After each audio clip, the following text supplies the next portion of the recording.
مرحبا بكم في الحلقة الثالثة من برنامجنا قداسة روح. برنامج اللي درتو من قلبي لكم كل حب باش من خلاله توصل لكم صوت الروح ديالي.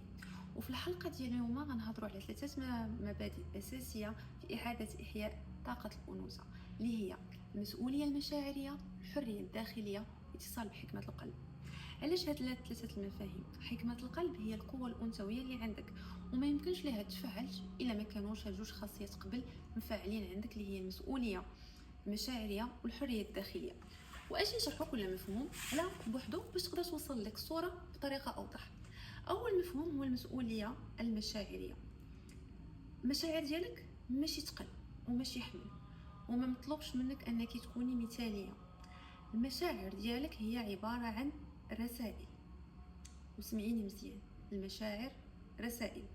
ولا جينا في الحقيقه المشاعر ديالك هي واحد تفسيرك للحياه اللي كونتيه ملي كنتي صغيره، من خلاله خديتي مجموعه المفاهيم وربطتيهم بشعور باش تكون عندك واحد النظره خاصه للحياه. وهاد المعلومات توصل لنا لواحد القوه اساسيه، بما انك انت اللي صيبتيهم انت اللي تقدري تعاودي تصايبيهم. وتماك فين كاينه المسؤوليه المشاعريه عندك. المسؤوليه المشاعريه تتبدا نهار اللي تقرري تعيشي بهذه العباره، بو امبورط اشنو واقع برا، ما كاين حتى شي واحد يقدر يوصل للعالم الداخلي ديالك، لانك انت اللي مسؤوله على المشاعر ديالك. كيفاش يقدر يتجلى هذا المفهوم؟ بالمفهوم الثاني اللي هي الحريه الداخليه. الحريه الداخليه عمرها ما تجي من شي حاجه خارجيه. الحريه الداخليه هو واحد الحاله انت اللي تسمحي لراسك انك تكوني بها، ما تجيش بالمنصب اولا بالدوله اولا بالعائله اولا بالراجل اولا بالاولاد. الحريه الداخليه تجي نهار انت تسمحي لراسك انك تكوني حره في العالم الداخلي ديالك، نهار اللي تقرري انك تخرجي من القيود اللي انت حطيتي على راسك الداخليه. القيود ديال انني انا خاصني نكون في هذا لو كادر، في هذا النوع تاع الاحساس، ما يمكنش ليا انني نكون في حزن، اولا القيود انك تبقاي اسيره ديال ردود الافعال ديال الناس، اولا تكوني ديما باكا تقلبي على الرضا ديال الناس، اولا تقلبي على نظره الناس انهم يقبلوك. هنا تتفقدي الحريه الداخليه ديالك، لانك تتبقاي مرهونه بحدث خارجي، شخص او انسان او لا حدث اللي غادي يجي ويقول لك راكي انسانه تستحق وانسانه عندها قيمه. وباش تردي الحريه الداخليه ديالك خاصك تعيشي بواحد المبدا: انا هنا ماشي باش نعجب الناس، انا هنا باش نعبر على الحقيقه الداخليه ديالي، باش نعبر على الصوت، الحقيقه اللي هازه روحي. وهذه هي المساله الثانيه او لو دوزيام اليمون في الطريق اللي غيوصلك لحكمه القلب، باش من خلالها تقدري تصلي الطاقه الانثويه وتعاودي تحييها فيك. اول باب هو المسؤوليه، حقاش ما يمكنش مسؤوليه مشاعريه. ثاني باب هو الحريه، والا ما قالها لك حتى شي واحد انا اليوم غنقولها لك. من حقك انك تحسي، من حقك انك تخافي، من حقك انك تعبري على شنو واقع فيك، من حقك انك تبغي، ومن حقك انك تحلي قلبك. لان جمال الطريق هو الوصول الى القلب، لان هذاك القلب اللي غادي يتعلم يبغي فيه غتكون حكمه القلب اللي حنا تنقلبوا عليها باش تفعل طاقته او اعاده احياء طاقتك الانثويه. وشنا هي هذه حكمه القلب؟ حكمه القلب هي قوه طاقه الانوثه، هي العمق طاقه الانوثه، هو هذاك الصوت اللي ما جايش من العقل اللي فيه احكام وخوف، وما جايش من هوى النفس اللي فيه جروح.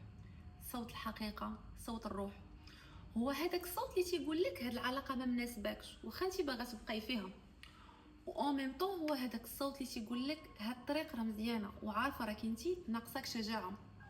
و ميم طون هو هذاك الصوت اللي تيقول لك انا باغا نكون حره في حبي، وباغا نحس بامان، وانا باغا نكون حره في وجودي، وباغا ولكن ما باغاش نأذي الناس. هذاك هو صوت حكمه القلب، لان فيه قوه جايه من الروح، جايه من الحقيقه، من التعبير الصادق الكينونه اللي عندك، ماشي من العقل وماشي من البرمجه وماشي من هوى النفس. هاد الطريق هي الطريق اللي غتخليك تصلي بطاقتك الانثويه، وباش تفعليها لابد من مسؤوليه مشاعريه، انني انا نتحمل مسؤوليه المشاعر ديالي اللي ماشي هي تقل، غير باش نفهم الرساله ومن خلالها نشد طريق النور. وثاني حاجه نعطي راسي الحريه فداكشي اللي واقع نعبر عليه اولا نكتبه بوعي وبصدق، باش نقدر نوصل حكمه الروح اللي عندي. وباش هاد التمارين ولا هاد لا تيوري ما تبقاش غير فكر، انا غنعطيك تمرين فيه 4 ايطاب.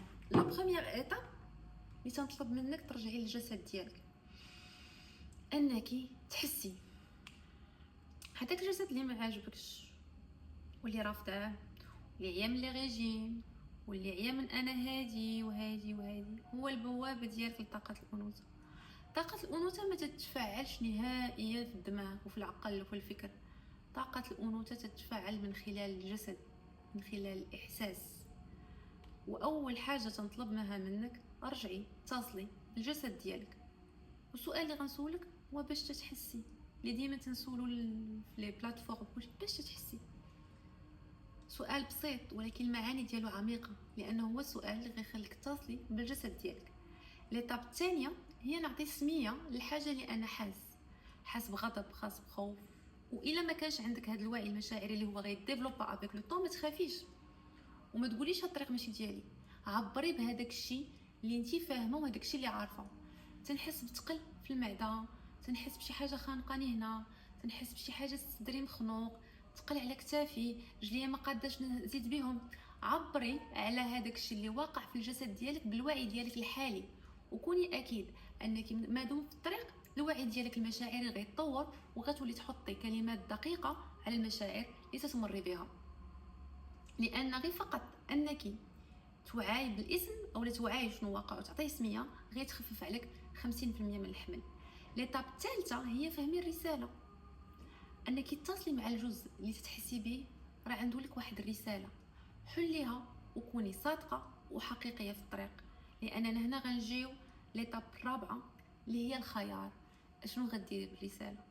واش مستعده تواجهي الحقيقه الداخليه اللي فيك ومن خلالها تاخدي قرارات شجاعه وانك تغيري باش العالم اللي من موراك يتغير اولا اللي داير بيك يتغير، اولا غتعيشي دراما، اولا غتلوحيها على الناس، اولا غادي تقمعيها. انا هنا ماشي باش نقول لك شي حاجه، انا باغا لك الخير وما كرهتش كل انثى في هذه الكره الارضيه تصل طاقتها الانثويه وترجع لقدسيه الروح ديالها، لان في هذيك البلاصه كاين خير كبير انا دقتو وبغيتكم نتوما تذوقوه.